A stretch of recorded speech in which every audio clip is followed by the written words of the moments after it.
മുതിരയും കായും ചേനയും കൂടെ വെച്ചിട്ടുള്ള നല്ല ടേസ്റ്റി ആയിട്ടുള്ള ഒരു എരിശ്ശേരിയാണ് ഇന്നത്തേത്. ഓരോരുത്തരും ഉണ്ടാക്കുന്ന ഓരോ രീതിയിലായിരിക്കും. ഞാൻ ഉണ്ടാക്കുന്നത് എങ്ങനെയാണെന്ന് കാണിച്ചു തരാം. ഇതിൻ്റെ കൂടെ ബെസ്റ്റ് കോമ്പിനേഷനാണ് നല്ല പച്ചമോര്, ഇഞ്ചിയും കറിവേപ്പിലയൊക്കെ ചതച്ചിട്ട പച്ചമോര്. ഇതുപോലെ കുറച്ച് മുതിര എടുത്തിട്ടുണ്ട്. മുതിര ഞാൻ നന്നായിട്ട് വറുത്തിട്ട് കഴുകി എടുത്ത് വെച്ചിരിക്കുന്നതാണ്. ഒരു 1/4 കപ്പാണ് എടുത്തിരിക്കുന്നത്. മുതിര കുറച്ചളവിലെടുത്താൽ മതി, ഇല്ലെങ്കിൽ മുതിരയുടെ ടേസ്റ്റ് ആയിരിക്കും മുന്നോട്ട് നിൽക്കുന്നത്. അപ്പോൾ മുതിര കഴുകി എടുക്കുമ്പോൾ അതിനകത്ത് കല്ലോ മണ്ണോ ഒക്കെ ഉണ്ടെങ്കിൽ അരിച്ചൊക്കെ എടുക്കണേ. ഇനി ഈ മുതിര ഒരു കുക്കറിനകത്തേക്ക് ഇട്ട് കൊടുക്കാം. 1/4 കപ്പ് മുതിരയ്ക്ക് 1/4 കപ്പ് വെള്ളം കൂടി ഒഴിച്ചു കൊടുക്കുന്നുണ്ട്. കപ്പെന്ന് പറയുന്നത് ഞാൻ ഈ എടുത്തിരിക്കുന്ന ബൗളിൻ്റെ അളവാട്ടോ. ഇനി അല്പം വെള്ളം കൂടിപ്പോയാലും കുഴപ്പമില്ല, നമുക്ക് കറിക്കകത്തേക്ക് ഇത് ചേർത്ത് കൊടുക്കാം. ഇനി ഈ കുക്കർ അടച്ചു വെച്ച് ഒരു 3 വിസിൽ വരെ ഞാൻ വേവിച്ചെടുക്കുന്നുണ്ട്. ഇതൊന്ന് വേകുന്ന സമയത്ത് കായും ചേനയും കൂടെ ഞാനിവിടെ അരിഞ്ഞെടുത്തിട്ടുണ്ട്. നല്ല വലുപ്പത്തിൽ തന്നെ അരിഞ്ഞിരിക്കുന്നത്. പെട്ടെന്ന് വേകുന്ന നല്ല ചേനയാണ്, അതുകൊണ്ട് ഞാൻ ഒരു മൺചട്ടിയിലേക്ക് നേരിട്ട് ഇട്ട് കൊടുക്കുന്നത്. ഇനി വേകാത്ത ചേനയാണെങ്കിൽ കുക്കറിലിട്ട് തന്നെ അടിച്ചാൽ മതി. ഇനി ഇത് ഈ ചട്ടിയിലേക്ക് ഇട്ടിട്ട് വേകാൻ ആവശ്യത്തിനുള്ള വെള്ളം കൂടി ഒഴിക്കാം. അതിൻ്റെ കൂടെ 1/2 ടീസ്പൂൺ മഞ്ഞൾപ്പൊടി, 1/2 ടീസ്പൂൺ മുളക് പൊടി, പിന്നെ ആവശ്യത്തിന് ഉപ്പും കൂടെ ചേർത്തിട്ട് അടച്ചു വെച്ച് വേവിക്കാം. മുളക് പൊടിയുടെ അളവ് കുറച്ചിട്ടാൽ മതി. എരിവിന് വേണ്ടിയിട്ട് പച്ചമുളക് അരച്ച് ചേർക്കാം.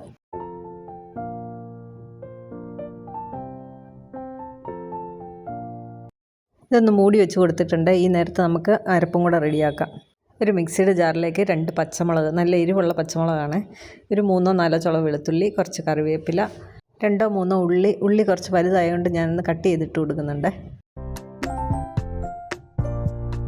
ഇനി ഇതിലേക്ക് ഒരു 1/4 ടീസ്പൂൺ ജീരകം പൊടിച്ചതാണ് ചേർക്കുന്നത്. ജീരകം പൊടിയില്ലെങ്കിൽ ജീരകമായിട്ട് ചേർത്ത് കൊടുത്താലും മതി. ഇനി ഒരു 3-4 ടേബിൾ സ്പൂൺ തേങ്ങയും കൂടെ ചേർക്കാം. തേങ്ങയൊക്കെ ഓരോരുത്തരുടെ ഇഷ്ടത്തിനനുസരിച്ച് ചേർത്തോണേ. ഇനി ഇതൊന്ന് തരിതരിപ്പായിട്ട് അരച്ചെടുക്കാവേ. ഞാൻ വെള്ളം ചേർക്കാതെയാണ് അരയ്ക്കുന്നത്. നല്ലപോലെ അരയേണ്ട കാര്യമില്ല, അവിയലിനൊക്കെ അരയ്ക്കുന്ന പോലെ ഒന്ന് അരച്ചാൽ മതി. ഇനി നമ്മുടെ ചേനയും കായും ഇപ്പോൾ ഇവിടെ വെന്തിട്ടുണ്ട്. വെള്ളവും വറ്റി പെട്ടെന്ന് തന്നെ വെന്തിട്ടുണ്ട്. കഷ്ണങ്ങളൊക്കെ ഇനി നന്നായിട്ട് ഉടയ്ക്കേണ്ടവർക്ക് ഉടച്ചെടുക്കാവേ. ഞാനിത് മുഴുവനായിട്ട് ഉടച്ചെടുക്കുന്നില്ല, കുറച്ച് ഉടയ്ക്കാതെ തന്നെ വിടുന്നുണ്ട്. ചേനയൊക്കെ നല്ല സൂപ്പറായിട്ട് വെന്തിട്ടുണ്ട്. നമ്മുടെ മുതിരയും വെന്തിരിക്കുകയാണ്. ഒരു 3 വിസിൽ വന്നപ്പോൾ ഞാൻ ഓഫ് ചെയ്ത് വെച്ചിട്ടുണ്ടായിരുന്നു. ഇനി അതും കൂടി ഒന്ന് തുറന്ന് നോക്കാം. ഇതിനകത്ത് ഞാൻ ഒഴിച്ചു വെച്ച വെള്ളമൊക്കെ പാകത്തിനായിരുന്നേ, കണ്ടോ, കറക്റ്റ്. അല്പം വെള്ളം മാത്രമേ ബാക്കി വന്നിട്ടുള്ളൂ. അത് നമുക്ക് ഈ കറിക്കകത്തേക്ക് ചേർത്തും കൊടുക്കാം. ഇനി മുതിര ഒന്ന് വെന്തിട്ടുണ്ടോ എന്ന് നോക്കാം. നല്ലപോലെ ഉടഞ്ഞ് വെന്തിട്ടുണ്ട്. ഇനി ഇത് കറിയിലേക്ക് ഈ മുതിര അങ്ങ് ചേർക്കാം. ഇതിൻ്റെ ഒപ്പം നമ്മൾ അരച്ച് വെച്ച അരപ്പും കൂടെ ചേർത്ത് കൊടുക്കാം.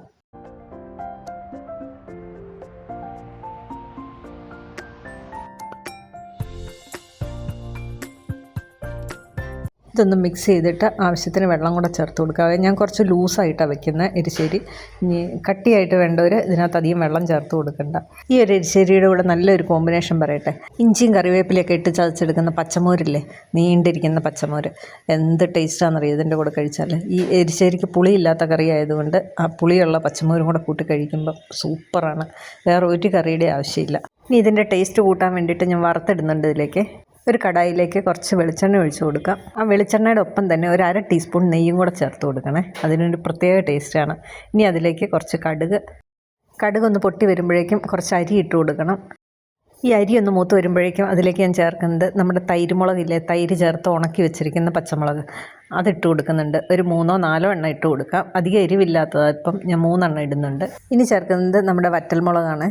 2 വറ്റൽമുളക് മുറിച്ചിട്ട് കൊടുക്കാം.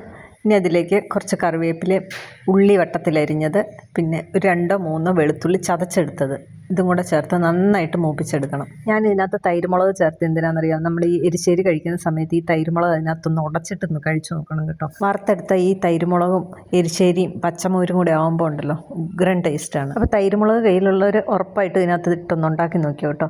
ഇനി ഇത് ഉണ്ടാക്കി നോക്കി കഴിച്ചിട്ട് ഇതിൻ്റെ അഭിപ്രായം കൂടി ഒന്ന് പറയണേ, ഇഷ്ടപ്പെട്ടോ ഇല്ലയോ എന്നുള്ളത്. അപ്പം നന്നായിട്ട് മൂത്തിട്ടുണ്ട്, നല്ല ചുമക്കെ തന്നെ മൂത്തിട്ടുണ്ട്. ഇനി ഇതിലേക്ക് അല്പം മുളക് പൊടി ഞാൻ ചേർക്കുന്നുണ്ട്, കാരണം നമ്മുടെ എരിശ്ശേരിക്ക് എരിവ് കുറവാണ്. അപ്പം ഞാൻ ഒത്തിരി മുളക് പൊടിയും കൂടെ ചേർത്തു.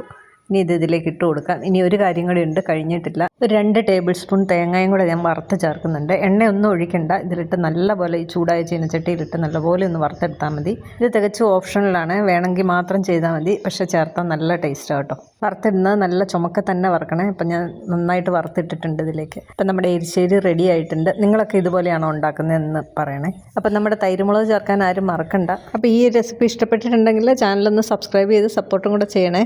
ഹൈപ്പ് ചെയ്യാൻ മറക്കരുതേ. പുതിയ റെസിപ്പിയുമായി വീണ്ടും കാണാം. താങ്ക്